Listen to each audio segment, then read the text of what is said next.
Salut tout le monde, j'espère que ça va. Bienvenue dans la libre antenne First Show. Wesh.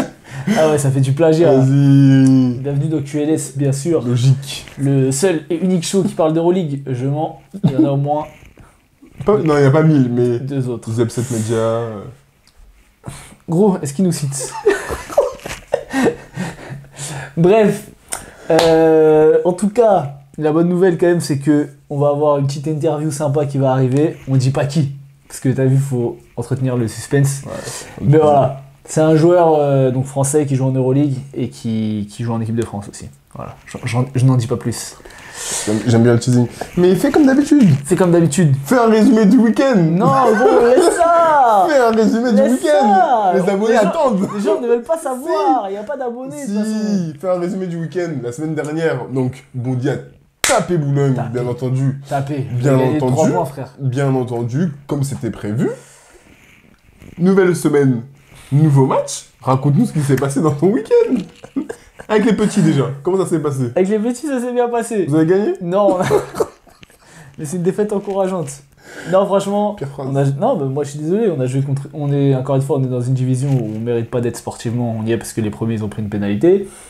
On joue contre une équipe qui était en région en début de saison, qui est descendue en départ. Voilà, nous on était en D3. On perd de 6 et encore, on a 2 balles d'égalisation. Pour moi, je suis satisfait, tu vois, on a fait un bon match. Et avec l'équipe première, enfin ton équipe du coup? Hein? Mais ton équipe Boulogne. J'ai jamais entendu. Ah. Qu'est-ce que tu veux nous dire? Ça s'est bien passé? Non, rien, gros. Moi, c'est ce que j'ai dit dans le vestiaire. Hein.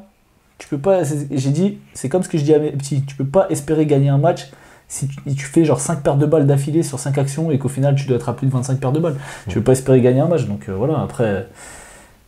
Les aspects gossip, Oui, je n'en parlerai pas devant la caméra. tout à fait. Mais Bon, vous on s'y avez met. perdu, vous avez perdu quoi. On s'y met. C'est bon? Oui, bah vous avez perdu comme, Oui, comme ok, d'habitude ok. quoi. Très bien. Allez, on s'y met. On est parti du coup sur cette semaine d'Euroleague. Tu veux dire, hein, tu vas pas dire. Gros. Donc je disais, tu veux dire, mais tu vas pas nous raconter ton week-end, on s'en fout. On en a rien à foutre. C'est parti pour les clubs français.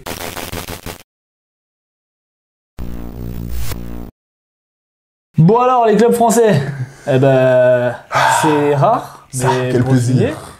une semaine à 2 victoires. Enfin, 2 victoires pour les victoires Les deux pour chaque clubs club. français. Yes. Une semaine à 2 victoires, ça a déjà été fait, mais Non, pas pour l'Asvel. Quel plaisir, quel plaisir. Ben, on commence par l'Asvel vu que tu en Vas-y, parles. vas-y. Franchement, Jette l'Asvel. je suis. Asvel en play, moi je te dis. Hein. On a dit que c'était une émission sérieuse par contre, donc si on peut dire des conneries. Vas-y. Non, mais l'Asvel, franchement, ils m'ont fait plaisir sur ce match-là. Donc, ils jouaient contre le Bayern Munich. Bayern qui. Eux m'ont pas fait plaisir. Eux n'ont pas fait plaisir. Ça s'est vu tout de suite avec l'absence de Serge Ibaka. On l'a tout de suite ressenti. Le Bayern, c'est une équipe qui domine au rebond. C'est une équipe qui a l'habitude de mettre beaucoup d'intensité. Là, il se faisait marcher dessus. J'avais pas l'impression de revoir le Bayern qu'on regarde depuis quelques semaines, notamment pour San Francisco, mais aussi pour les autres joueurs. Et franchement, je trouvais l'Asvel très en cadre, notamment Edwin Jackson. Oh là là, Edwin Jackson dans le 5. Oh Il là commence, là là là là. c'est lui qui met tout. Il met 10 points. Il met 10 10 points, ouais. Oh là Mais là. 2-3 points pour commencer, un petit tiramisu. Non, franchement. En plus, ça fait plaisir. le dernier tir qu'il met est tellement dur, je crois qu'il est sur le côté à 0, Ouais. oh il est tellement Dur. dur. Donc non franchement, la zone m'a fait plaisir, on les a sentis, en fait Edwin les a bien lancés, mais on les a sentis concernés, agressifs, vraiment ils ont, et on le dit pas toutes les semaines, maîtrisé leur match. Ouais. Après, c'est couplé aussi avec un non-match total du Bayern qui perd Devin Booker, tu l'as dit, il n'y avait pas Ibaka, qui en plus a Devin Booker qui se fait la cheville très tôt dans le match. C'était compliqué. Hein. Il n'y avait plus du tout d'alternance en fait. C'était du jeu pour les extérieurs, en périphérie, des tirs à 3 points à outrance, du 1 contre 1. Alors t'as Carson Edwards qui finit quand même à 21 points parce que sur la fin de match, il met quelques tirs. Franchement, le match du Bayern, Ouais mais... c'était moche. Hein. Alors je suis tout à fait d'accord, t'as raison, mais pour une fois, je vais pas aller sur le non-match de l'équipe adverse, mais sur le bon match de l'Asvel, qui a su maîtriser son match, qui a su en profiter. Oui, le Bayern a proposé quelque chose de relativement horrible, je suis bien d'accord, mais l'Asvel a maîtrisé le match, même s'ils se sont fait peur dans le troisième quart, hein, ou dans le quatrième quart, ils jouent un peu avec le feu, à perdre des ballons, à jouer vite, mais ils ont recreusé l'écart, et franchement, moi je me suis régalé, et notamment Mbaye Ndiaye, Ah, bien sûr. qui a fait un match vraiment incroyable. Il fait 22 dévals. 22 dévals avec 6 points. Hein. Exactement. Mais parce qu'au basket, Heureusement qu'il n'y a pas que scoré, parce que sinon Il prend 11 rebonds. on s'ennuierait. 3 Il était passes. au rebond, à la passe, au contre. Il était partout sur le terrain. Franchement, visuellement, À l'interception, 2 interceptions. il a tout fait. Oh, il a tout fait. Franchement, il m'a régalé dans la dépense d'énergie, dans vraiment cette envie de faire le play supplémentaire, de donner encore plus. Je me suis vraiment régalé de voir Manjay à ce niveau-là. Alors, on sait que ça sera. Après, c'est bizarre parce que je me souviens, il y avait un mec, un consultant d'Euroleague, enfin, tu sais, qui fait du contenu sur l'Euroleague, qui avait dit, je crois pas pourquoi Mbaye Ndiaye ne joue pas plus. Parce que défensivement, il a vraiment le profil pour être un vrai, comment dire, pas un joker, mais c'est quoi le mot? Un vrai. Non, putain, merde, aide-moi quoi. Bah, je sais pas. Bon, bref, c'est pas grave, vous avez compris. Quelqu'un qui va pouvoir apporter du plus, un facteur X, voilà. Un vrai facteur X défensif. Ce mec-là, je sais pas qui c'est, mais en tout cas, il avait raison. Mais je crois que tu peux mettre le petit extrait de. Ouais, je mettrai. Bon, je connais pas les émissions par cœur, en plus, c'est archi long. On parle de toutes les équipes à toutes les émissions. Tu peux juste dire que c'était toi en fait, voilà. C'était moi en effet. Et ça fait toujours plaisir d'être confirmé dans ces théories. Non, mais c'est vrai que pour le coup, la prestation qu'il a donnée hier, c'est encore un jeune joueur. Hein. C'est encore un. Il a 25 ans, je crois. Oui, mais par rapport à l'Euroleague, la décor de l'Euroleague, c'est un jeune joueur. Et franchement, moi, quand j'ai regardé le match, il m'a vraiment fait plaisir. Il m'a vraiment fait plaisir parce que chacun avait son rôle et il a tout de suite compris ce qu'on attendait de lui. Après, à partir du moment où tu es sur le terrain, il a su réagir. Donc non, franchement, l'Asvel cette semaine... C'est le deuxième plus gros temps de jeu de l'équipe, derrière Paris Lee, qui fait un match à 21 points aussi. Un gros match. Ouais. Je voulais juste dire que pour une fois, le Bayern, et ça concorde avec l'absence d'Ibaka et donc du coup de David Booker, s'est fait casser la gueule au rebond. Ouais. 40-26, moins 14, alors que c'est la meilleure. J'ai pas regardé les stats dernièrement, mais en tout cas, ça a longtemps été la meilleure équipe au rebond de l'Euroleague. Donc voilà, ça confirme leur mauvais match. Et sur le rebond, et puis l'Asvel, on sait que maintenant c'est quand même une équipe qui, avec Mike Scott, avec Geoffrey Lauvergne, avec Youssouf Afal, avec Mbaye Ndiaye, qui ont des mecs qui vont attaquer le rebond. On l'a pas dit, mais il n'y avait pas TLC sur ce match-là. Donc voilà, écoute, le Bayern, c'est une belle victoire, surtout c'est une belle revanche par rapport à la double prolongation qu'il y avait eu à l'aller, et le coup de sifflet litigieux sur Geoffrey Lauvergne.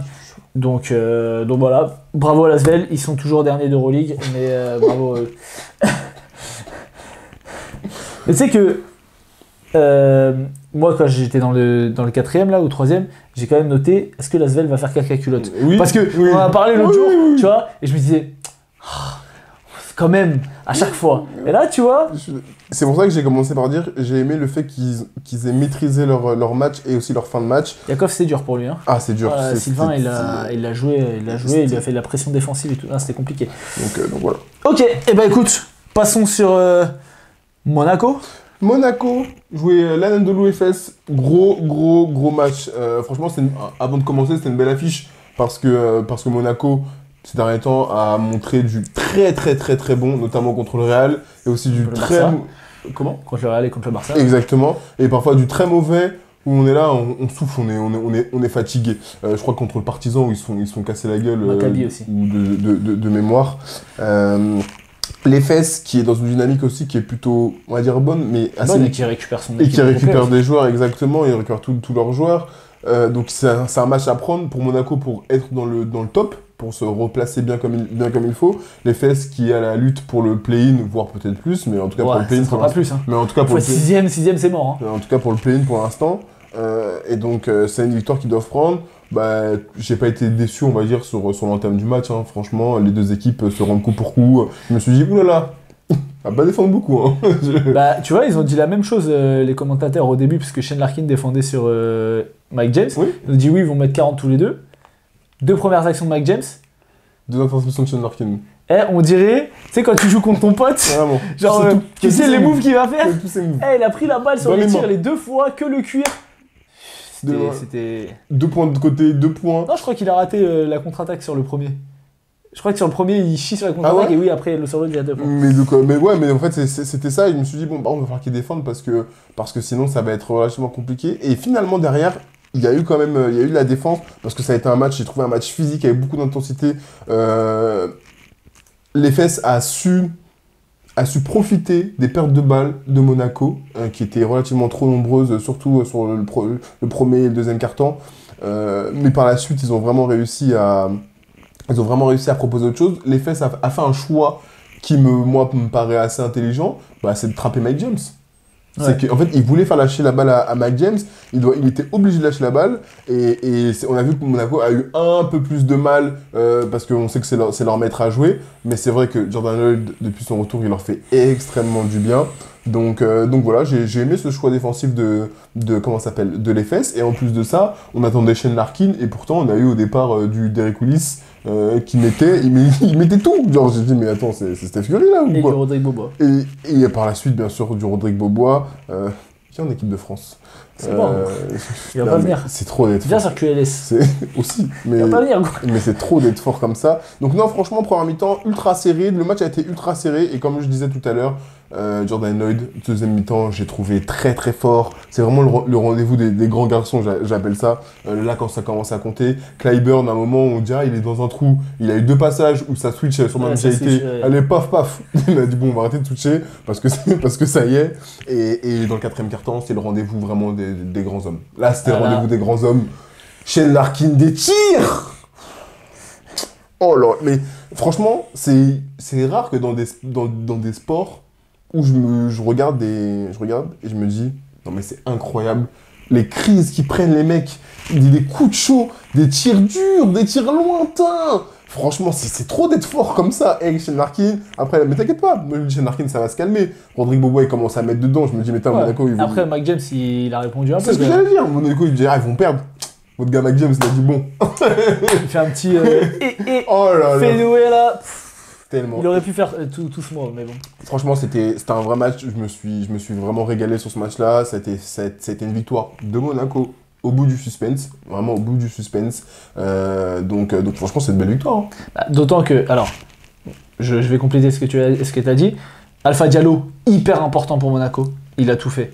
Du scoring, de la défense, des rebonds, de la relance, de l'organisation du jeu. Franchement, il fait une saison monstrueuse. On en a longtemps parlé au début de saison, mais c'est vrai qu'il fait une très très grosse saison. À voir où Monaco va finir en termes de classement. Okobo, j'ai trouvé qu'il a fait un super match aussi, il met 16 points. Il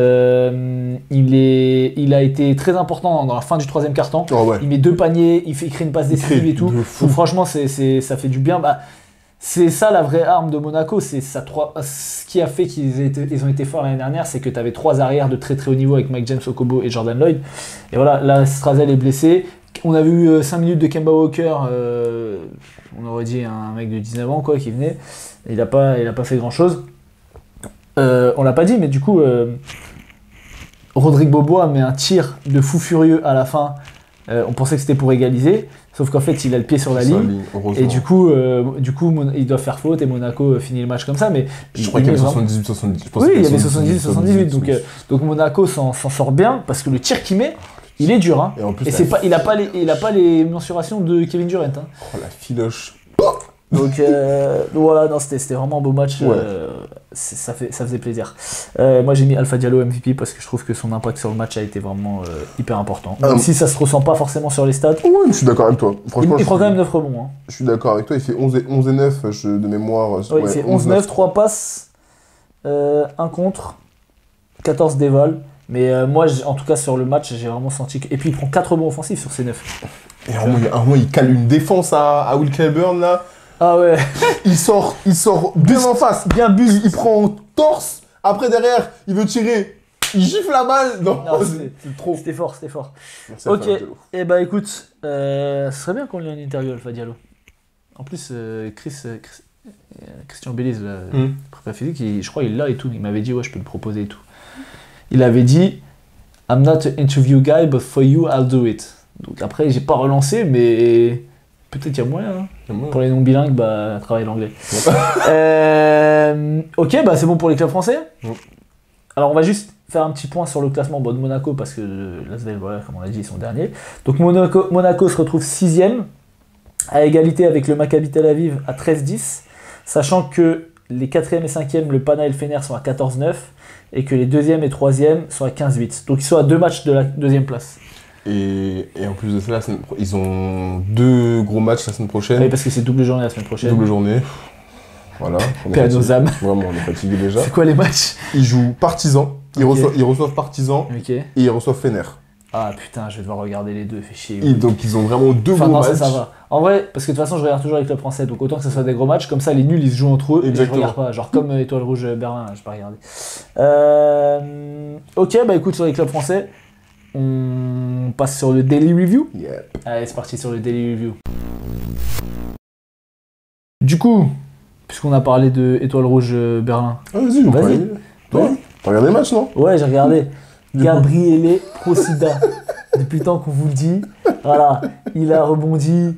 Il avait fait un mauvais match à 0 points la semaine dernière. Là, il a fait une grosse première mi-temps. Après, en deuxième, c'était un peu plus compliqué, mais Il a pas regardé je le parle de match. moi, frère. Ah, d'accord. Bon, non, mais blague à part, le match, en fait, il est pas exceptionnel, on va pas se mentir. Bah, Parce que l'Étoile Rouge a fait un non-match. mais parce que l'Étoile Rouge fait un non-match, il n'y avait pas Milos Teodosic. Et parce que- Tu sais enfin, très bien qu'il n'y a pas de Non, c'est Teodosic. pas un non-match, c'est juste que l'Étoile Rouge est nul. En fait, il faut arrêter de les défendre, c'est pas un non-match, c'est juste qu'ils sont Mais nuls. l'Étoile Rouge est moins nul que Berlin. Alors, sur le papier, oui. Sur le, Bah, même sur le classement, ils sont à 9-14, Berlin, ils sont à 5-18.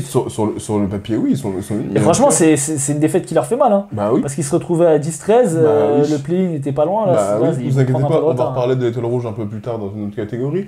Mais donc j'en dis pas trop, mais ils ont fait un non-match et surtout Berlin a fait un super match dans l'agressivité, dans le partage, surtout notamment sur la première mi-temps. Ils ont fait un même match que contre Barcelone. Ah ouais? Et il fait pas seulement de dormir, mais ils ont fait un même match contre Barcelone où ils étaient devant et à la fin contre Barcelone ils font caca. Ouais. Ah ben là ils ont pas fait caca, là ils ont Mais non, validé. ils ont pas fait caca contre Barcelone, ils les ont battus. Ah oui, ils battent le Barça, pardon, Mais c'est vrai. ils reviennent à -3, ils ont là un tir tout seul pour égaliser et Alors, il ne le met pas. Oui, bah là ça a été quasiment le même match, mais voilà. Ben, Bon, j'ai regardé vite fait les stats. Yago qui fait encore un gros match, mais 20 points. Et la nouvelle recrue, putain, il s'appelle comment déjà? Jalen Carter. Ouais. Non, c'est pas absolument pas. Qu'est-ce que tu racontes? Javonte Smart. Javonte Smart. Genre tu suivais, c'est tout. Javonte Smart qui fait un match à 14 points 14 encore, points. après sa première convaincante la dernière fois. J'ai pas vu le match, donc tu vas me dire. En fait, c'est moi ce qui m'agace avec l'Étoile Rouge, c'est qu'ils ont joué sur la fin, ils ont commencé à mettre plus d'intensité, à être plus impactants sur les joueurs, à sortir un peu plus fort, à avoir de la relance, et ça en fait, il fallait faire depuis le début du match. Ils n'ont pas réussi à matcher l'intensité de Berlin sur tout le match. Et en plus, on parle de Berlin quoi. Tiemann, il a joué? Oui, il a joué. Et alors, il a fait Mais je quoi? crois qu'à un moment il s'est blessé, donc il a un peu sorti. Il a un peu sorti parce il s'est blessé au genou, donc je sais Ok. pas où est-ce qu'il Parce en que est. voilà, l'Étoile Rouge, on le dit, il y a du talent sur les Ouais, postes mais extérieurs, ils etc. Mais à l'intérieur, c'est trop faible. Encore une fois. Oh, mais là tu joues Berlin quoi. Oui, mais tu joues Berlin, mais il y a un des plus gros intérieurs. C'est pour ça que je te demande Tiemann, parce qu'il fait une saison monstrueuse. Ah oui, Et mais. c'est un des maîtres à jouer de. Et puis même, t'as Koumadje, Ouais. qui est relou aussi. Enfin, Oui. voilà, en Euroleague, il n'y a pas non plus de match facile. Oui. Et tu vois, comme on l'a dit, l'Asvel, ils sont à 5 victoires, mais il y a combien de matchs accrochés ils ont Non, c'est eu? vrai. Donc t'as pas de match facile. Et en fait, je te demandais ça parce que là, j'ai regardé les stats. Mitrovic, il est à 0 points.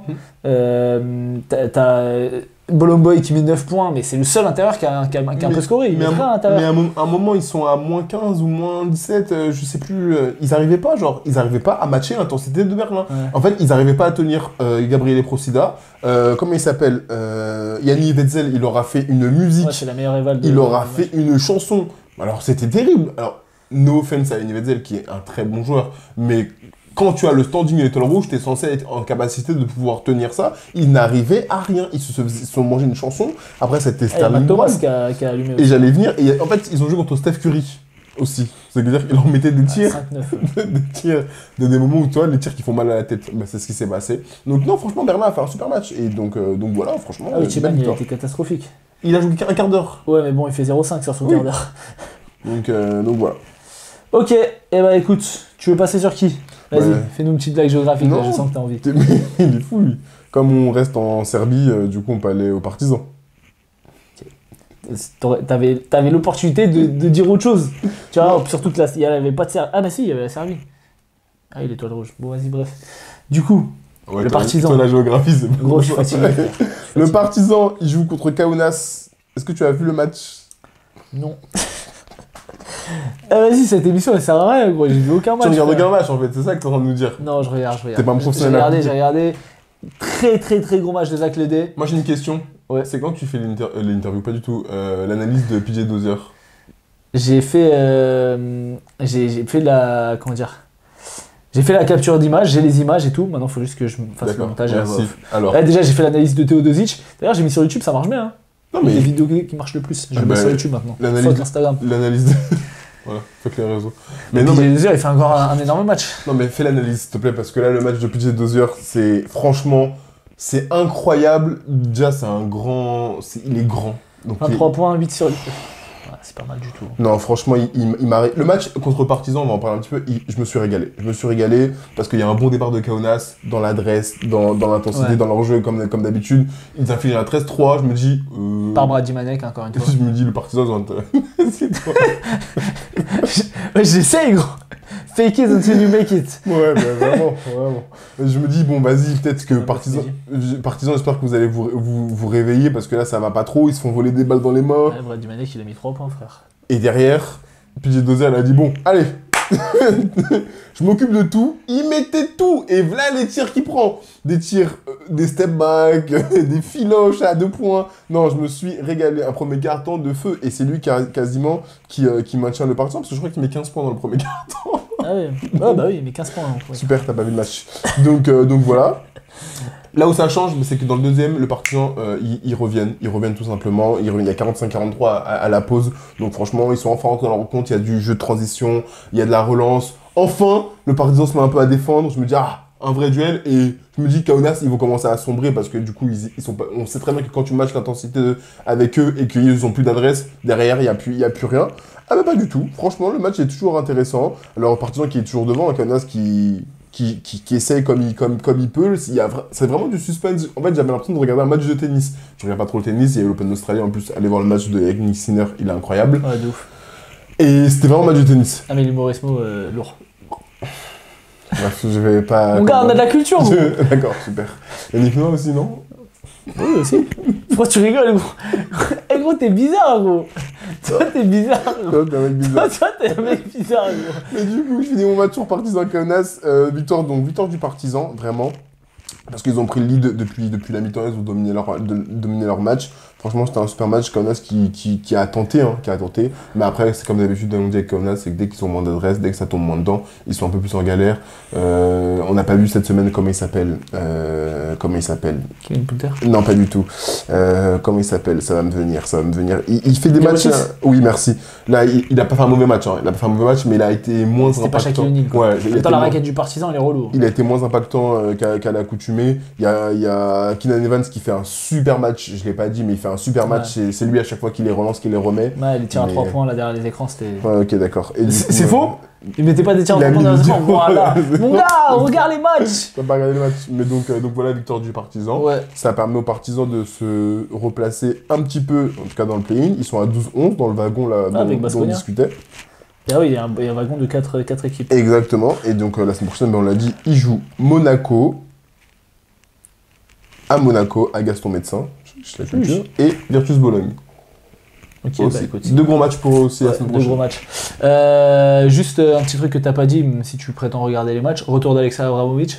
Oui, enfin, il a pas fait un match exceptionnel. Non, quoi. mais bon, c'est quand même un joueur important du Il n'a pas joué Partizan. depuis début décembre, je le sais très bien, suite à sa blessure. Voilà. Voilà, donc voilà, écoutez-moi, ne l'écoutez pas. Ok, et bah écoute, on a fait les clubs serbes, c'est bon? Oui. Ok, tu veux parler de qui là? On peut aller en Turquie. Vas-y. Du coup, on va où? Bah, Au Fener. Bah oui, parce qu'on a déjà fait les fesses. Bien joué. On peut aller au Parna. Hein? C'est pas trop en Turquie. Au Parna? Au Parna, Montparnasse. Du coup, Fenerbahçe. J'allais dire dingue, gros. Allez, merci. Je le dis et je coupe. Je me désolidarise. Fener, Virtus. Donc, Fener Virtus. Gros, tu dis des trucs de ouf, hein, gros. Fener Virtus. Du coup, écoute, la Virtus qui est toujours malade, toujours absent, toujours amputé de... Ouais, ça y est, gros, passe à autre chose. Qui est toujours amputé de Toko Shengelia.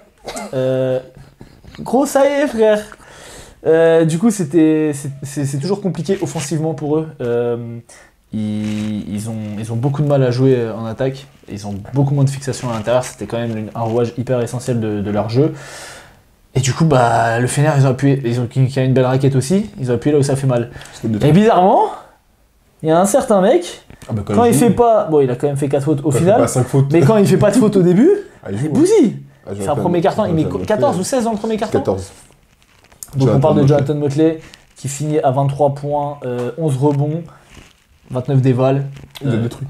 Voilà, énorme match de sa part. C'est le MVP du match, clairement. Alors, il y a Amin Noah qui a signé au Fener, et donc qui a fait une première aussi de très haut niveau. Je vais vous mettre les images parce que j'ai enregistré le alley-oop là, avec la passe de Calates. C'est bien sale. Il y avait déjà eu une action qu'on avait mis comme ça, où Darius Thompson faisait une passe dans le dribble à la louche pour Tyreek Jones en début de saison. Et là, il a fait la même chose, mais main gauche, Calates. Bon. Amin Noah est un peu moins aérien que Tyreek Jones, mais quand même c'était bien sale. Oui, tu veux dire quelque chose ? Non, je t'écoute. Ouais, donc voilà. Il y avait quand même pas mal d'absents entre, donc, on a dit Shengelia, Bellinelli, Ace Davis, Deshaun Pierre. C'est pour ça qu'Amin Noah a été signé aussi, parce que je pense qu'ils sont blessés. J'avais vu Ace Davis, il en avait. Ace Davis est blessé, je crois. Ouais, et Deshaun Pierre aussi, il en a au moins pour un mois, si je ne peux pas dire de conneries. Voilà. Bologne, du coup, qui s'est beaucoup appuyé sur Efe Lundberg à la création en première mi-temps, c'était vraiment lui qui jouait un peu tout et à succès, c'était pas mal. Après, c'était compliqué, franchement, sans Shengelia. On le voit là, ça fait 4 matchs. Bologne, ils sont en grande difficulté, même si Isaiah Cordinier a fait un bon match. Il a essayé de tenir les trucs, que ce soit au rebond offensif. Daniel Hackett aussi, toujours. Mais c'était trop compliqué à l'intérieur. Will Buckin aussi qui a eu un bon passage dans le deuxième quart-temps. Ouais. Tyler Dorsey, il faut l'enfermer, ça y est. Et on pensait qu'il avait compris. Hein. Tu vois, comme Stark, on s'est dit on l'enferme, après ça va mieux. Comme Stark, il voulait rien savoir. Il est rentré. Mais des tirs de fou furieux. En plus, il en prend 3 d'affilée. Surtout les tirs à 3 points là. Oh là là, c'était catastrophique. C'était catastrophique. Donc voilà, qu'est-ce que t'en as pensé toi ?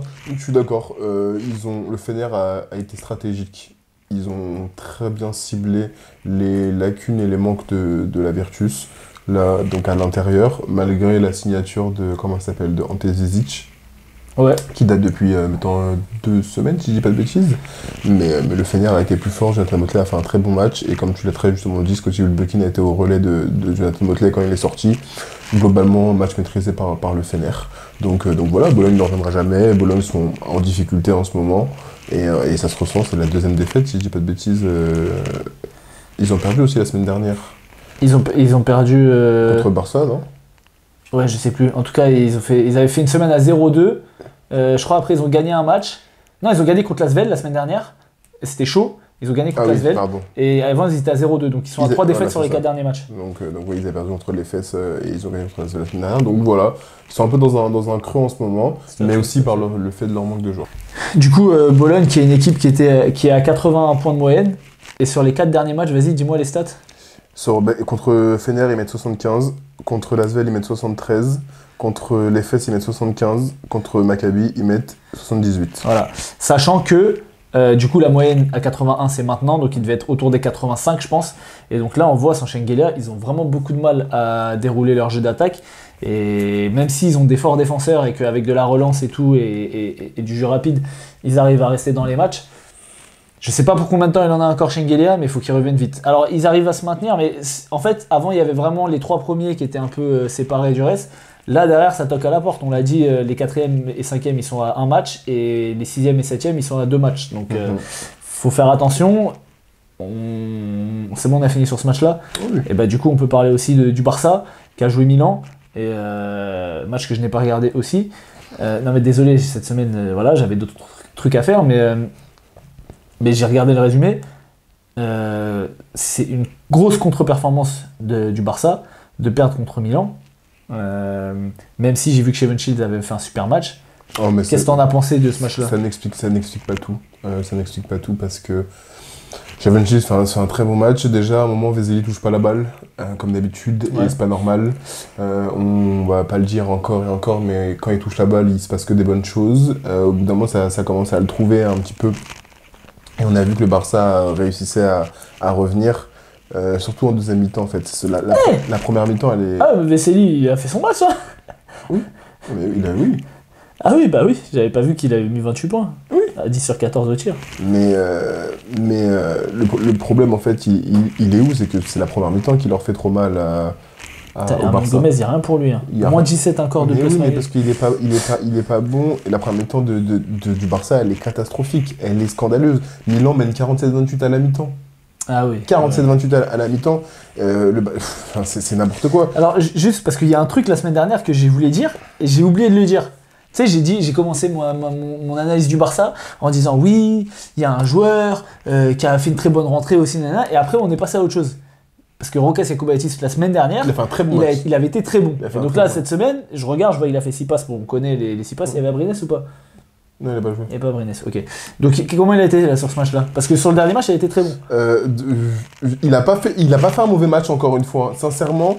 C'est 4 points, 4 rebonds, 6 passes. Il n'a pas fait un mauvais match. De au contraire, il a fait plutôt une très bonne entrée quand il a été. Après, sauf que c'est le Barça de la première mi-temps, il est comment dire, il est désastreux parce que, en fait, comment t'expliques? Voilà, c'est ça. Une passe en tir. C'est exactement, c'est l'expression que je cherchais. C'était une passe en tir. J'avais l'impression, on joue dehors. Tac, une passe, boum, je tire. C'était du grand n'importe quoi à l'académie de jeu du Barça, qui est de mettre la balle à Vesely, avoir des remontées, on renverse, etc. Il n'y avait rien de tout ça. La Provitola qui... Il se blesse ou qu'est-ce qu'il y a? Il joue très peu, il joue 13 minutes et il prend 4 tirs quoi. Qui? La Provitola. 4 tirs, 3 paires de balles. Il était de retour? Oui, mais justement. Il s'est pas blessé particulièrement, en tout cas, j'ai pas vu de blessure quelconque. Juste, il était pas bon, quoi, en fait. Il était tout simplement pas bon. Et en première mi-temps, la défense milanaise, elle était clairement en place. Il y avait des switches, le Barça ne pouvait rien faire. Et en sortie de mi-temps, là, ça a switché. Une grosse pression défensive, il commence à trouver de l'adresse, Vesely qui commence à se régaler. Le Barça, je crois, il mettait un 8 ou un 10-2 d'entrée. Il y a enfin de l'alternance. Enfin, on arrête de faire une passe en tir. Et voilà, et ça va beaucoup mieux. Vesely, vraiment, son troisième quart, il est trop fort. Hein. Franchement, son troisième quart. C'est quelque chose, hein, on l'a dit. Hein. On l'a dit.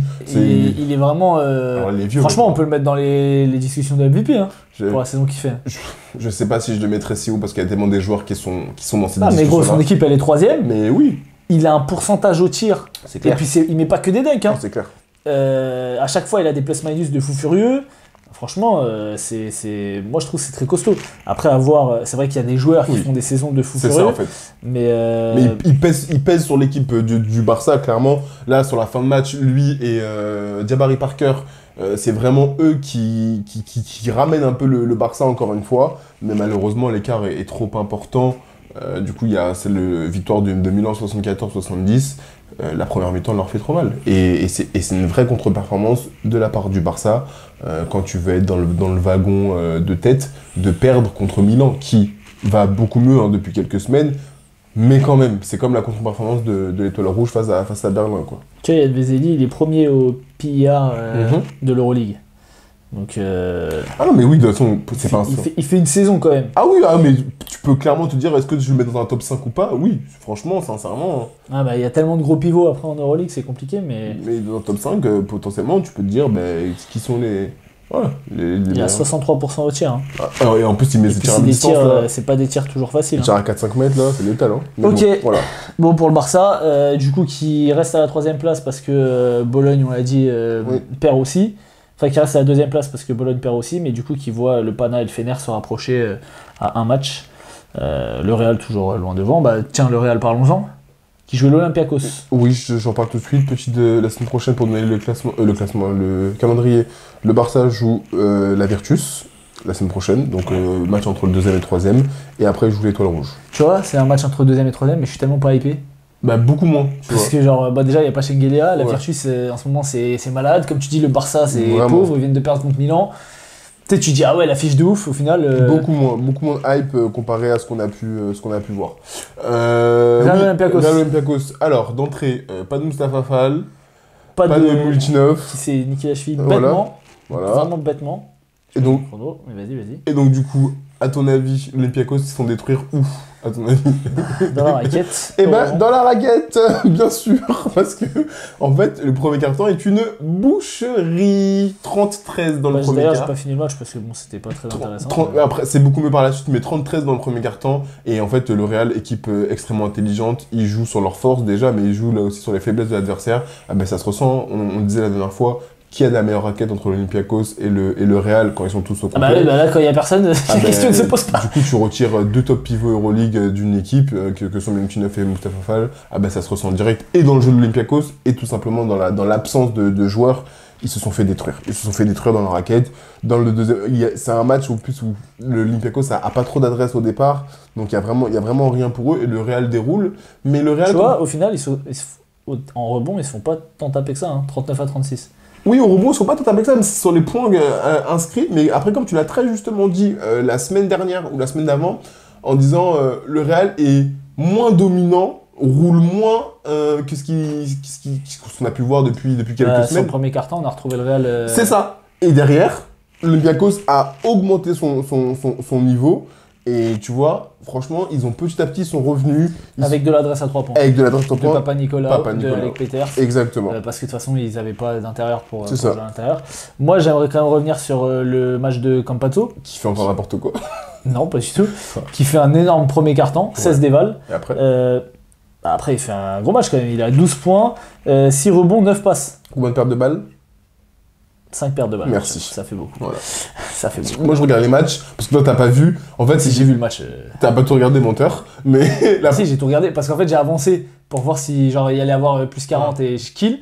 Et après, j'ai vu qu'ils sont revenus, donc j'ai regardé justement la remontada. Sinon, je t'aurais pas pu te dire que Papa Nicolas et Peters ont mis des tirs. Très bien. Connard. Non, mais je suis d'accord avec toi sur Campazzo. Il fait un... En fait, c'est lui qui a lancé le match. Ouais, Sur exactement. le début de match, C'est vrai. il était partout. Il mettait des tirs, il mettait des drives. Il n'y avait pas de protection de cercle côté Olympiakos, donc il allait chercher des drives. Il a trouvé des passes pour Gabriel Deck parce que il s'est mis ensemble. Il a même eu des bonnes relations avec Vincent Poirier parce que du coup, il n'y avait pas Tavares. Donc, non. Après, il y a Zanan Moussa aussi qui fait un gros match. Donc voilà, le Real qui s'en sort face à l'Olympiakos. L'Olympiakos qui est quand même dans une bonne galère. Hein. Surtout que là, leurs deux pivots, c'est. 3 semaines ou un mois et demi. Milutinoff, c'est minimum un mois. Et Fall, je sais pas, c'est le genou, mais je sais pas quand est-ce qu'il va revenir. Est-ce qu'ils vont précipiter un peu? J'ai vu qu'ils cherchaient à recruter un grand du coup, mais à voir. En plus, l'Olympiakos, ils sont à 12-11. Basconia est à 12-11 aussi, en étant 11e hors play-in. Milan est à 10-13. Donc, une défaite là, la semaine prochaine, la double journée, elle peut te faire très mal. Hein. Ah, ça. Elle te fait très mal. Il joue qui du coup? D'autant plus que la semaine prochaine, il joue l'Alba Berlin. Donc, ça, il faut faire attention, parce que ça, c'est un match difficile pour eux. Il suffit que Gabriel Procida continue le match. Allez, là. arrête, vas-y. Et ensuite, donc une victoire. Et il joue Bayern. Bon. Il doit faire 2-0. Franchement, il doit faire 2-0. On en reparle la semaine prochaine. On en reparle la semaine prochaine. Ok, très bien. On reste en Grèce. Ouais, vas-y. Panathinaikos, pas de blague cette semaine. Cette semaine, c'est une mission sérieuse, on a dit. Ok. Donc le Pana qui joue le Maccabi Tel Aviv. Wow. J'allais dire un mec. Ouais, tu vois, t'es un mec bizarre, gros. Pas du tout. Du coup, est-ce que tu as vu ce match? Oui, j'ai vu. Ah, ok, très bien. Donc, J'ai vu, franchement, j'aurais préféré ne pas regarder. Franchement, Kendrick Nunn, on l'aime, hein. Mais là, le match qu'il nous a sorti, c'était vraiment moche. Mochissime. Mochissime. Comment il croquait, c'était trop wesh. Le début de match, là, il prenait des tirs de fou furieux. Vraiment. Et en plus, c'était vraiment en mode... des fois, il avait des tirs ouverts, il refusait tout ça pour faire des dribbles entre les jambes, ça, et tout. J'ai dit, wesh. Pour te dire le niveau de mouvement et de flow offensif du Pana, t'avais Grigonis qui a fait des dribbles entre les jambes et un step back à 3 points. Mais wesh. Non, mais C'est vraiment pour dire que sur ce match-là, Kostas Lucas leur a manqué. Hein. Et Vildosa aussi. Il n'y avait pas de rameneur. Kostas Lucas leur a manqué. J'ai trouvé un Pana un peu terne.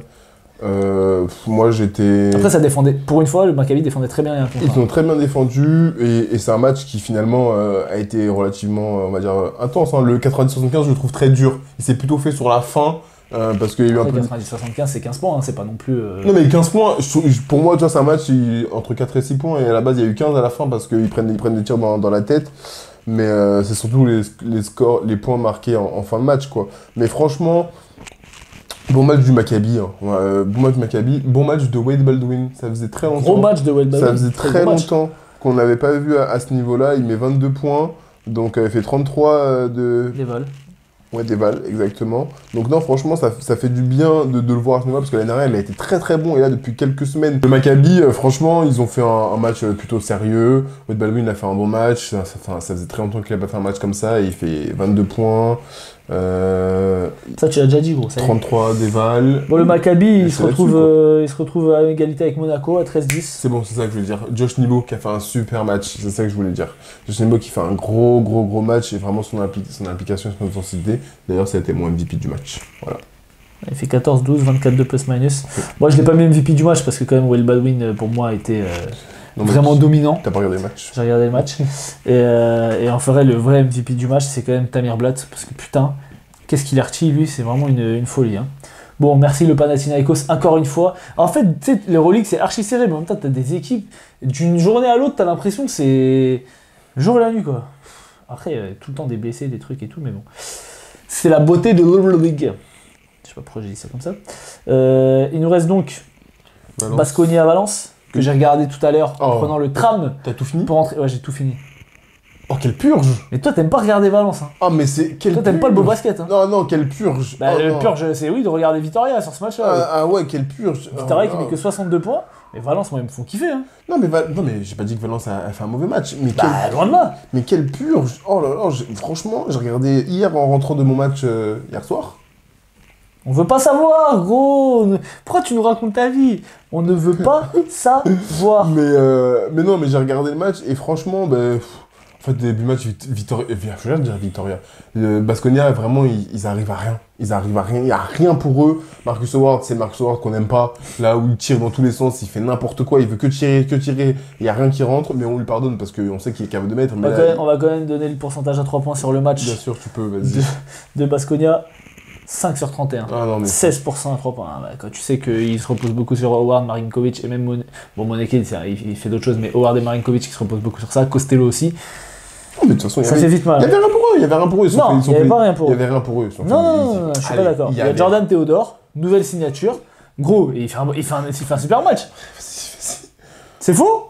Il fait un bon match, mais c'est un sport collectif. Donc, non, mais ce que je veux dire, c'est que Vitoria, c'est quand même une équipe qui est, je pense, va faire les playoffs. Enfin, ils sont en lutte pour le play-in, enfin les play-in au moins, on va voir, hein, ça va se taper, mais qui est une équipe qui a été quand même dans le haut de tableau sur le début de saison et tout.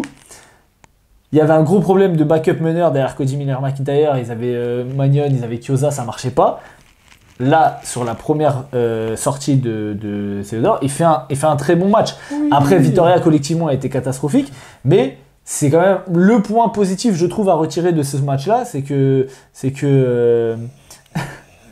moi devant le match.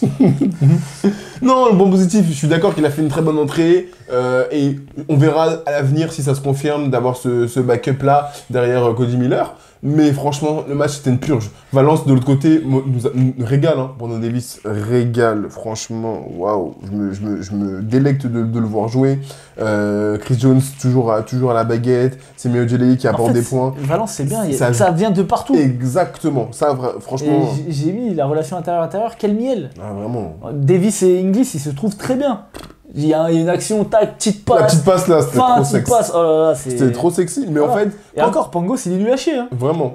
Mais tu vois, mais quand t'as pas de répondant en face, du coup, ça devient très vite chiant. Et c'est ça le truc. Et vas-y... T'as pas de répondant parce que Valence, c'est une équipe très forte défensivement. Regarde, ils les mettent à 62 points. Ouais. Et Valence, à chaque fois, on l'a dit, souvent en deuxième mi-temps, il lock le truc. Je crois la semaine dernière, c'était pareil. C'est ça. Et il bloque tout. Donc, moi, le Valence... C'est vrai que c'est pas les matchs les plus excitants, mais en tout cas, c'est quand même une équipe, c'est quand il n'y a pas Cassius Robertson sur le terrain, que j'aime bien voir jouer, tu vois. Elle lui que tirer. Mais non, mais en plus de ça, quand je dis il n'y a pas de répondant, tu sais, c'est pas forcément que de l'attaque, c'est juste, tu proposes quelque chose. Vitoria n'a rien proposé sur le match. Ils ont perdu tous les cartons. Premier carton, ils perdent 16-13. Deuxième carton, 29-16. Vitoria prend le troisième quart, 19-13. Et après, dernier carton, Valence, 19-14. Franchement, je me suis ennuyé. Je me suis ennuyé parce que voilà, il n'y a pas de réponse. Par contre, c'est vrai que le jeu de Valence fait très plaisir, à la fois la tendance d'attaque et de défense. Et sur ce match-là, mon MVP, Brandon Davis, parce qu'il est trop fort dans ses spots, vraiment à la manière de, comment il s'appelle, Ok, d'accord. Tu vois, Valence, ils sont deuxième au rating défensif, juste derrière le Real. Oui. Et ils sont depuis pas le- longtemps derrière, et par contre, il y a un petit peu d'écart avec tous les autres. Mais depuis le début de saison, on sait que c'est une équipe qui peut Ouais. tourner défensivement. Donc, je disais à l'image de Yann Vezeli, Brandon Davis, il a ses spots aussi à 4-5 Ouais, mètres. mais Là, et il a peut 3 tirer à points 3 aussi. points Hein. aussi. Il peut Mais- tirer à 3 points, c'est vrai, où il régale. Donc, franchement, belle victoire de Valence. Ouais, on Belle est victoire de d'accord. Valence. Et la semaine prochaine, il joue qui, Valence? Il joue l'Étoile Rouge, donc une victoire pour Valence. Et il joue Tu sais le pas, Barça. eh, franchement, ça c'est les matchs. Vraiment. Milos, il peut te faire un 15-10. S'il joue. Oui, s'il joue. Et il joue Berlin. Donc, j'avoue, il peut faire 0-2 la semaine prochaine. Berlin va faire 0-2. Non, Valence peut faire 0-2. Il peut perdre contre l'Étoile Rouge et Ils contre vont pas Berlin. perdre contre Berlin, gros. Berlin, ils sont éclatés. Gabriel est Tu pro, veux c'est pas. Voilà pour les matchs de cette semaine. On a tout fait là. Oui, ce fut... Ouais, c'est juste que j'ai pas tout regardé. Mais c'est ça en fait. Mais non, c'était une semaine plutôt bonne, on va dire. Il y a eu des bons matchs. Ouais, il a fait bon. Ouais, il a fait On a du bon soleil, vivre. ça. Bon vivant. Ok, bah écoute, on passe sur les tops et les. Flop. Chiche. Ok, on commence à avoir une petite alchimie là. Qu'est-ce qui nous arrive? Bref, c'est parti pour les tops et les flops. Swipe up. Commencer par les tops. C'est quoi ton top, mon petit pote? Chiche. Eh, tu veux trop. Ça y est, gros, je t'ai tout appris, je sais, mais. Bon, allez, moi, mon top, c'est l'Asvel cette semaine. Ça, quel plaisir. Moi, j'ai mis Mba Ndiaye.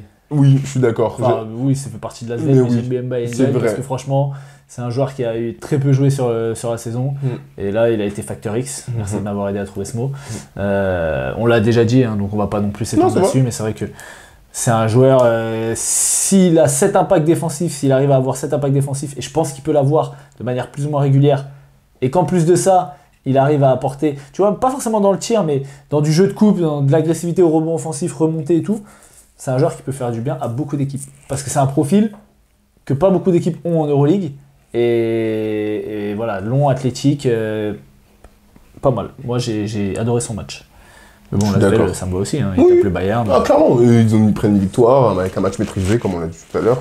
Et du coup, j'ai mis Alpha Diallo. J'ai mis Ok. Alpha Diallo parce que, pareil, en fait, même si dans l'Eval et enfin, même s'il fait un bon match à l'Eval, dans les stats, c'était pas exceptionnel. J'ai aimé la sérénité qu'il a apporté, j'ai aimé la défense, parce que ça se voit pas dans les stats, l'impact défensif qu'il a eu dans les rotations, au rebond offensif, qu'on l'a dit, il prend 4 rebonds offensifs. Donc, moi, je trouve qu'il fait un super match. Dans la lignée de sa saison, c'est le joueur le plus régulier pour Monaco. Enfin, avec Mike James, même si Mike James, des fois, bah là, par exemple, sur ce match-là, c'était moins bien, tu vois. Alpha Diallo, c'est très rare, en tout cas sur les dernières semaines, j'ai pas souvenir d'un match où vraiment tu dis ah, il a pas été bien.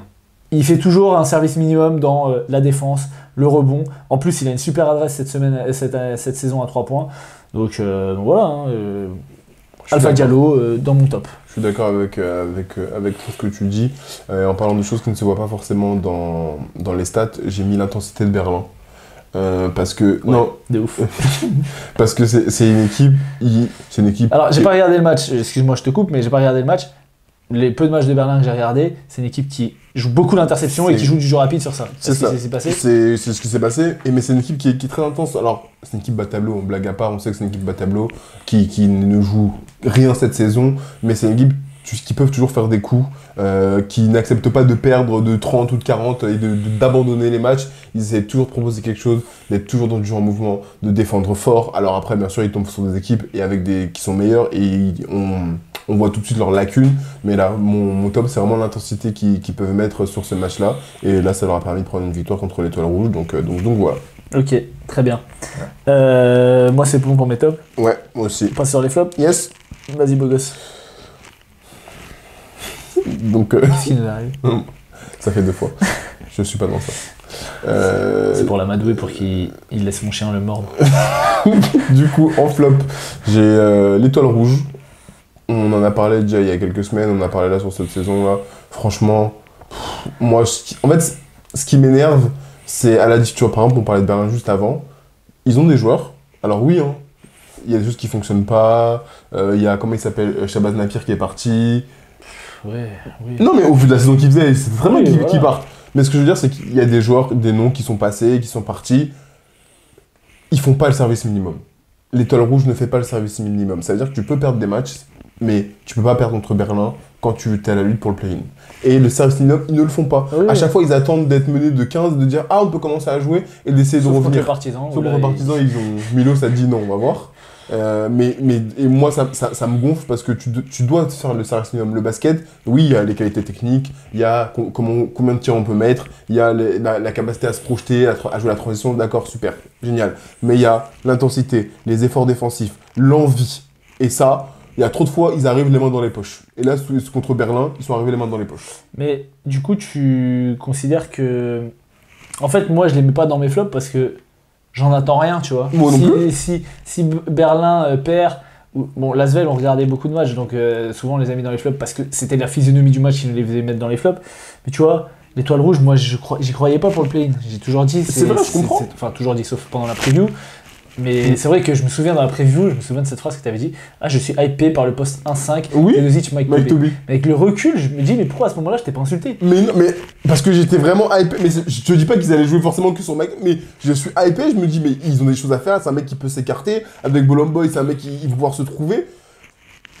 C'est trop nul! Non, mais tu vois, Brad, bon, toi, tu joues pas meneur, mais jouer avec un mec qui fait du pick and pop, t'as pas besoin d'être un bon meneur passeur pour ça. Oui, c'est vrai. C'est facile de le trouver sur du pick and pop. Et même ils les trouvent pas. Tu vois, mais Milos, tu vois, t'as bien vu ce qu'il fait de Gillespie, ce qu'il fait de Bolomboy, ce qu'il faisait l'année dernière avec Mamjaïté et tout. C'est un mec, c'est ça être un bon passeur. Tu donnes un lay-up, tu trouves des angles de passe pour trouver des lay-up.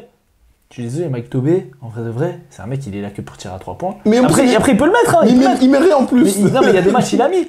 Mais bon, hypé par l'axe, tu vois. Mais franchement, j'ai Après, c'est vrai, il y a des gens qui connaissent le basket et d'autres non. D'accord. Bref, du coup, sur les flops, du coup, moi j'ai mis le Bayern, parce que le Bayern, moi j'attendais quand même qu'il soit à la lutte pour le play-in.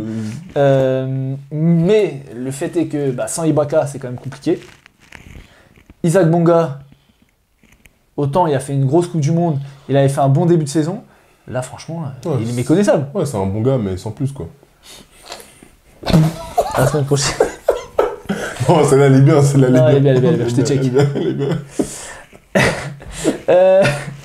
Du coup, non, mais bon, bref, Isaac Bonga, c'est. Voilà, et c'est dommage parce que c'était un peu le mec qui faisait un peu tout, tu vois. Ouais. Donc là, il y a Lucic qui est revenu aussi, donc ça lui prend un peu de temps de jeu, mais c'est vrai que le Bayern, on va regarder parce que voilà, il y a Sylvain, mais.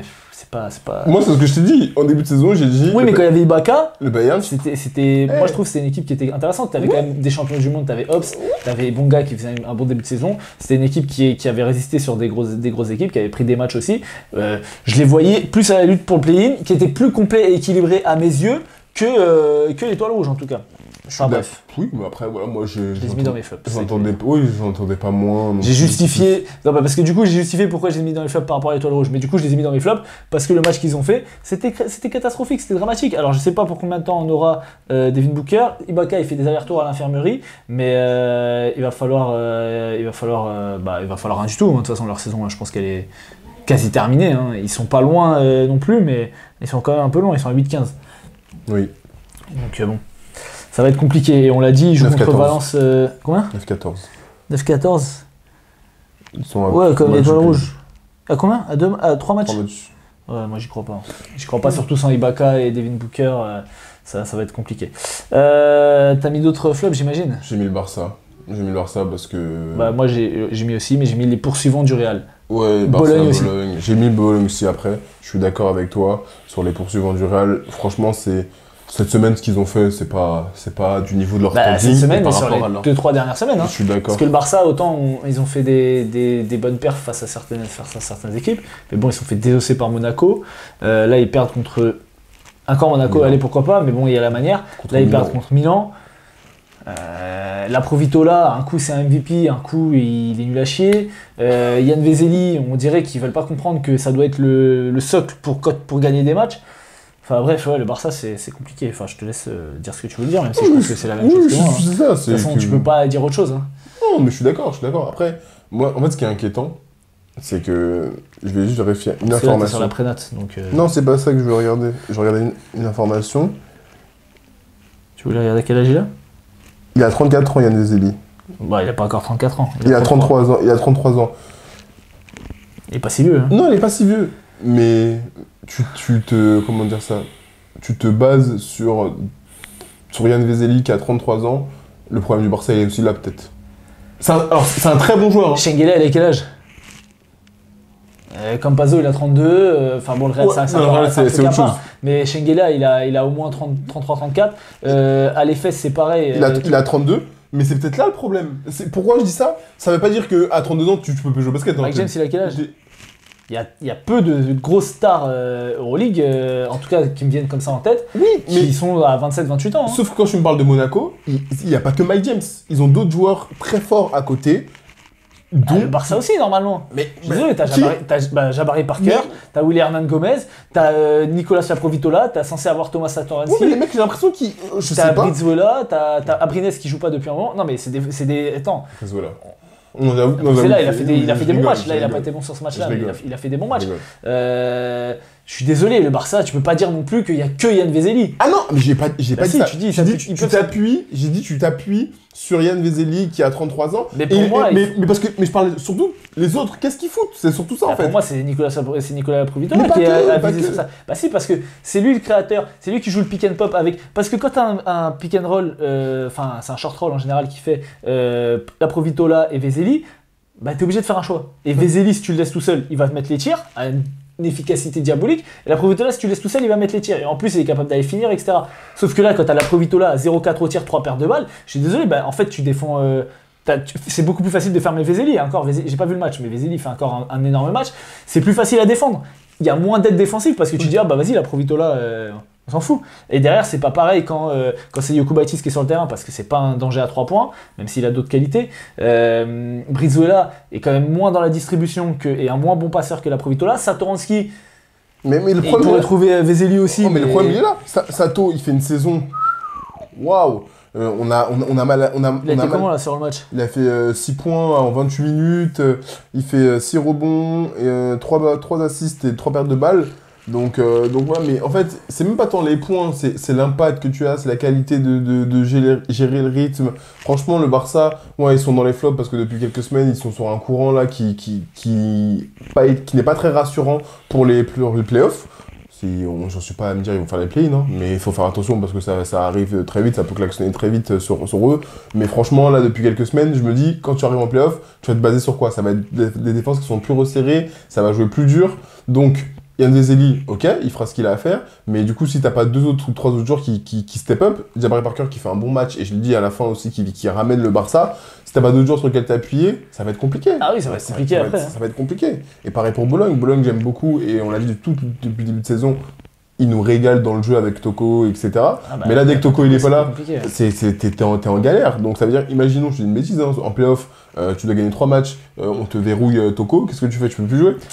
Bah oui, où il est pas là. Si tu tapes le parti, parce que ceux qui vont être top 4 là, ça va pas être des séries faciles. Hein. Ah ouais. Tu vas te taper le Pana, franchement. Ouais, ou Monaco, ou le Partizan, ou Maccabi. Même le Fener, tu joues le Fener et tout en Turquie. Enfin, c'est pas évident. Hein. Donc on verra bien, mais voilà. Flop de cette semaine pour moi, Bologne et Barça, les poursuivants du Real quoi. Et moi j'ai mis un 3ème flop, j'ai mis le Pana. Parce que franchement, le match qu'ils font contre le Maccabi, c'est dramatique. Tu peux pas non plus, parce que t'as pas Lucas et Vildosa, perdre toute ton identité de jeu, t'appuyer si peu. En fait, j'aurais dû mettre Kendrick Nunn parce que le match qu'il a fait, parce que t'es dur il a tué son équipe. C'est lui qui a joué meneur sur ce match-là et franchement, ça a fait mal. Match catastrophique, t'es dur un peu quand même. De Kendrick Nunn? Non, du Pana. Du Pana, t'es dur. Ouais, je sais pas. Moi, franchement, je les ai sentis vraiment pas au niveau. Parce que encore une fois, le Maccabi, pour moi, c'est pas une équipe qui m'impressionne. Donc, tu vois, c'est. Voilà. Enfin, bref. On passe sur le 5 de la semaine. Allez, le 5 de la semaine, c'est parti. Alors, ton 5 de la semaine. Poste 1. Perry Jones Dozier. Ouais, moi aussi, j'ai mis Facundo Campazzo. Mais en vrai. Il n'y a pas de jour du Real cette semaine, comme ça, direct. Bah si. Non. Bah si. Non. Bah si. Non. Bah si. PJ Dozier. Alors, PJ Dozier, en fait, j'ai pas vu le match du Partizan, mais ok, je change. Voilà. PJ Dozier. Voilà. Logique. Ok, on est d'accord. T'as les stats de PJ Dozier sous les yeux ou pas? Je peux te les donner si tu veux. Tu fais pas ton taf, Brad, je suis désolé, normalement, faut préparer les trucs. J'ai préparé, je peux te les donner, je les ai sous les yeux. Vas-y, alors. Alors, du coup, 22 points. Ouais. Je mens, c'est 23. 8 sur 10 à 2 points, 2 sur 2 à 3 points, 4 assists, 1 perte de balles, 24 déval, plus 6 de plus minus. Tiens, laisse ça ouvert parce qu'il y en a un autre qui va arriver après. Ok, en poste 2. Matt Thomas. Ouais, t'as vu, tu vois, tu fais quoi, gros? Quoi? Gros, il y a Quoi? Wade Baldwin, il fait 33 déval. Quoi? Tu Oui. mets Matt Thomas. Mais ça. On est où là? On est où? C'est On ça. tape le Pana qui sont quatrième. C'est ça. Tu mets Matt Thomas qui gagne contre l'Étoile Rouge. Ben, Berlin, ils sont derniers, ils sont avant-derniers, ils battent machin. J'ai mis Matt Thomas, toi, t'es fou quoi. C'est n'importe quoi. Pas Franchement, mettre c'est Wade n'importe Baldwin. quoi. Donc du coup, Matt Thomas, il a fait quoi comme stat? On va voir si nos viewers sont d'accord avec toi. Je peux te les donner si tu veux. Oui, je veux bien que tu me les donnes. 19 points, Ouais. 1 sur 3 à 2 points, 5 sur 9 à 3 points, 2 sur 2 au lancer franc. Il fait 0 passe bien sûr, il fait pas perdre de balle, il fait 2 steals, Ok. voilà. Combien d'éval du coup? 19 d'éval, Ok. plus 12 de plus minus. Ok. En mode j'ai mis Gros, Tim Schneider. 19 d'éval, tu rentres pas dans le top 5 normalement. Mais vas-y toi, en mode j'ai mis Tim Schneider, ça y est toi aussi. Ok. Il fait un très bon match, il met des Ok. tirs cruciaux. Ok, Vas-y. ok. Cruciaux pourquoi? Cruciaux pourquoi? Pour comme ça. ne pas finir dernier d'Euroleague, c'est pas cruciaux. Et ils ont pas d'enjeu, Berlin. Wade Baldwin, 22 points, 6 sur 7 à 2 points, 2 sur 4 à 3 points, 4 sur 4 au lancer, Oui. 3 rebonds, 8 passes, 2 interceptions, 1 contre, 7 fautes provoquées, 33 déval, plus 14 de plus minus. Est-ce que je te dis contre les que quatrièmes. Est-ce que je te dis que Wade Baldwin faisait pas un bon match? Non, mais Bah, je suis désolé, quand tu mets Matt Thomas devant Wade Mais qui alors l'a dit peut-être que t'as mis Wade mais Baldwin ouais, au poste c'est 3. ça. Peut-être que c'est Ah bah dans ce cas-là, on va revenir sur le poste 3, alors vas-y. Vas-y, toi c'est quoi ton poste 3? Mon poste 3, Il m'engueule, il sait même pas qui j'ai mis encore. Shevon Shields. Bah, mais voilà, c'est sûr qu'il y est pas. Il a fait un bon match, mais toi aussi. Il a fait un bon match. Laisse ça. Vas-y, bah, donc ton poste 3 c'est Wade Baldwin, c'est Bah ça? oui, tu m'engueules, tu sais même D'accord. pas. Non mais d'accord, donc ça veut dire que pour toi Matt Thomas fait un meilleur match que Shevon Shields. On est d'accord. J'ai préféré. D'accord. t'as J'ai préféré, oui, T'as le match. préféré. J'ai préféré le match de Matt Thomas. Mais attends, c'est mon top, je me fais engueuler. Mais il est fou ce mec. C'est pas ton top, c'est ton 5. C'est mon 5 et je me fais Shevon engueuler. Shields Oui. contre le Barça, hein, Oui. deuxième. Pas contre l'Étoile Rouge. Oui. 23 points, Ouais, 5 sur 8 super. à 2 points, 2 sur 7 à 3 points, 7 sur 9 au 2 sur lancer. 7 à 3 points déjà. Alors, Bah. il fait pas que ça, il Oui. a fait d'autres choses. Ok. 5 rebonds, Oui. 5 passes, 26 déval. Ok, super. Bah, 26 déval. Super, mais moi j'ai regardé le match. Dans le match, j'ai aimé la difficulté de tir de Matt Thomas, ce qu'il a apporté à Berlin. Moi, j'avais dit, je me suis ennuyé. Désolé pour les surchauffes. Voilà. Donc, m'engueule pas. Wade Baldwin, c'est mon poste 3. En mode, je l'avais pas mis, je fais Matt Thomas. Ça y est. Ok, t'as mis qui en poste 4? Mbaye. Quoi? Mbaye. T'as vu son match ou quoi? Non, non, mais sérieusement. T'as vu le match de Zach Ledé ou pas? Oui. Oui. Bon, bah vas-y, on va encore aller sur les stats. Bah, va sur les parce stats. que oui, Donne Mbaye, Zach Ledé, vas-y. Donne Zach C'est toi Ledé. qui avais les trucs. Moi, je l'ai sous les yeux. partisans, là, Oui, je peux te le donner. dis-moi. 21 points, 5 sur 7 à 2 points, 1 sur 1 à 3 points, 8 sur 8 au lancer franc. Il fait 5 rebonds, 2 pertes de balles, une assist et interception. une interception. 32 déval. 32 déval. Ça va. Ça va, correct. 32 déval, correct. Combien déval MNJ, 22, Ouais. mais 6 points, je suis d'accord. 2 sur 5 à 2 points, il prend pas de tir à 3 points, 11 rebonds, 3 assists, 2 interceptions, 0 perte de balles, 22 points déval, plus 8 de plus minus. Gros, le match de MNJ, il est incroyable. Zach Ledé, ce qu'il a fait aussi, c'est super, je te dis pas le contraire. Je suis pas en train de te dire, ah, mais il a été mauvais, etc. Surtout le match contre Kaunas, c'était un bon match. J'ai eu une préférence pour le match de MNJ, parce qu'il y a des choses qui se voient pas dans les stats. Ça se voit, tu connais pas le C'est basket. toi, tu connais pas le basket, C'est gros. le problème. Vas-y, t'as mis qui en poste 5? J'espère que t'as mis Yusufal, parce que sinon on va se battre. Jonathan Motley, gros. Ok, j'ai mis Jonathan Motley aussi. Ça y est, Yusufal, on t'aime, hein, mais c'est bon. Motley, ce qu'il leur a fait là, c'était Non, trop. trop, la chanson là, C'était trop. c'est bon. C'était vraiment trop. Bon, on en a déjà parlé. On va finir ça sur ça parce que c'est en surchauffe perpétuelle. Parce que Brad il met des trucs à manches longues alors qu'il fait chaud. Du coup, ça fait chauffer la pièce. Sur ce, double journée la semaine prochaine. On verra, voilà. Et une interview qu'on fera dans les semaines à venir. Prochainement. Et qui sortira je sais pas quand parce que bah, c'est pas toi qui vas faire le montage encore une fois. Putain, j'ai oublié de mettre dans l'intro. Normalement, il faut que je dise dans l'intro. Abonnez-vous, likez. On est bientôt à 1000 abonnés. Je suis à 960, je crois, un truc comme ça. Bientôt à 1000 abonnés. C'est bien, merci, continuez à donner la force. Likez, commentez, vous connaissez déjà. Et en plus, bah, sur la chaîne, il y a aussi d'autres vidéos de prépa physique, d'aspect du travail technique sur le basket. Et l'interview à venir, comme on l'a dit. Donc, n'oubliez pas de vous abonner. À la semaine prochaine pour une nouvelle vidéo. Bisous.